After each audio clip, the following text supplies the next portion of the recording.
नमस्कार, ये आकाशवाणी शिमला है। अब आप शशि चौहान से प्रादेशिक समाचार सुनिए।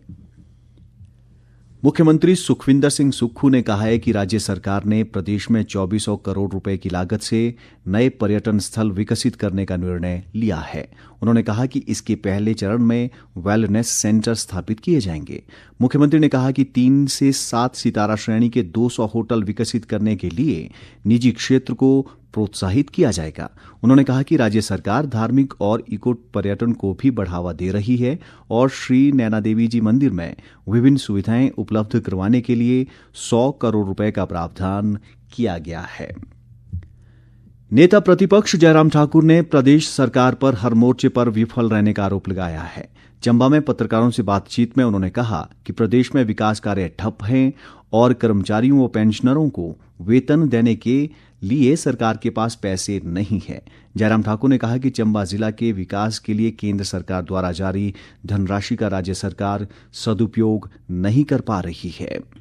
कांग्रेस पार्टी का 2.5 साल का कार्यकाल पूरा हो गया है, चारों तरफ निराशा। और खासतौर से अगर मैं चंबा जिला जो एक एस्पिरेशनल डिस्ट्रिक्ट है उसकी तो बिल्कुल पूरी तरह से अनदेखी है। केंद्र की ओर से जो मदद प्रदेश सरकार को दी जा रही है प्रदेश के विकास के लिए और विशेष तौर से चंबा के विकास के लिए, उसका उपयोग ठीक प्रकार से नहीं हो पा रहा है। काम सब बंद पड़े हैं। न मुख्यमंत्री का ध्यान है यहाँ पर, न कांग्रेस पार्टी के अन्य नेताओं का। और इस बात को लेकर के मैं ये भी जरूर कहना चाहूंगा कि हिमाचल प्रदेश की सभी जगह की स्थिति ऐसी है कि पिछले 2.5 साल के कार्यकाल में जब से कांग्रेस की सरकार बनी, विकास कार्य को पूर्ण विराम लगा। हिमाचल कई वर्ष पीछे चला। आज कर्मचारियों को सैलरी देने के लिए पैसे नहीं है, पेंशनर्स को पेंशन देने के लिए पैसा नहीं है। सत्ता हासिल कर ली झूठ बोल करके कांग्रेस ने। कृषि मंत्री चंद्र कुमार ने धर्मशाला उपमंडल के ढगवार में निर्माणाधीन मिल्क प्रोसेसिंग प्लांट का कल निरीक्षण किया। उन्होंने अधिकारियों को इस प्लांट के निर्माण कार्य को तत्परता के साथ पूरा करने के निर्देश दिए। चंद्र कुमार ने कहा कि इस संयंत्र के क्रियाशील होने के बाद कांगड़ा सहित अन्य जिलों के लगभग 35,000 से अधिक दुग्ध उत्पादक लाभान्वित होंगे। उन्होंने कहा कि राज्य सरकार द्वारा दूध की दरों में वृद्धि के बाद मिल्क फेड की दैनिक दूध खरीद क्षमता 1,40,000 लीटर से बढ़कर 2,10,000 लीटर हो गई है। आज हनुमान जयंती है। देश सहित प्रदेश भर में हनुमान जयंती धार्मिक उत्साह के साथ मनाई जा रही है। प्रदेश के विभिन्न हनुमान मंदिरों में सुबह से ही भक्तों की भीड़ उमड़ रही है। मंदिरों में हनुमान चालीसा, सुंदरकांड और अखंड रामायण का पाठ किया जा रहा है। इधर शिमला के जाखू स्थित प्रसिद्ध हनुमान मंदिर में भी भक्तों की लंबी लंबी कतारें लगी हुई है और हनुमान जी की पूजा अर्चना की जा रही है। कुल्लू बंजार आनी राष्ट्रीय राजमार्ग 305 पर बंजार के समीप मंगलौर पुल के टूटने से ये सड़क पूरी तरह बंद हो गई है। हमारे कुल्लू जिला संवाददाता ने बताया कि सड़क के दोनों ओर वाहनों की लंबी कतारें लग गई हैं और लोगों को भारी परेशानी का सामना करना पड़ रहा है।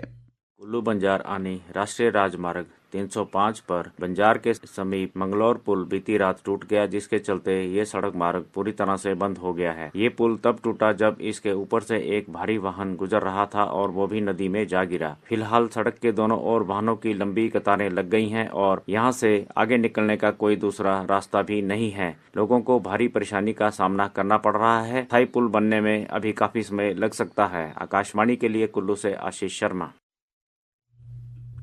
राजधानी शिमला सहित प्रदेश के अधिकांश भागों में आज बादल छाए हैं। हालांकि किन्नौर जिला के छितकुल में हल्की बर्फबारी जबकि जिले के कुछ अन्य भागों में हल्की वर्षा होने का समाचार है।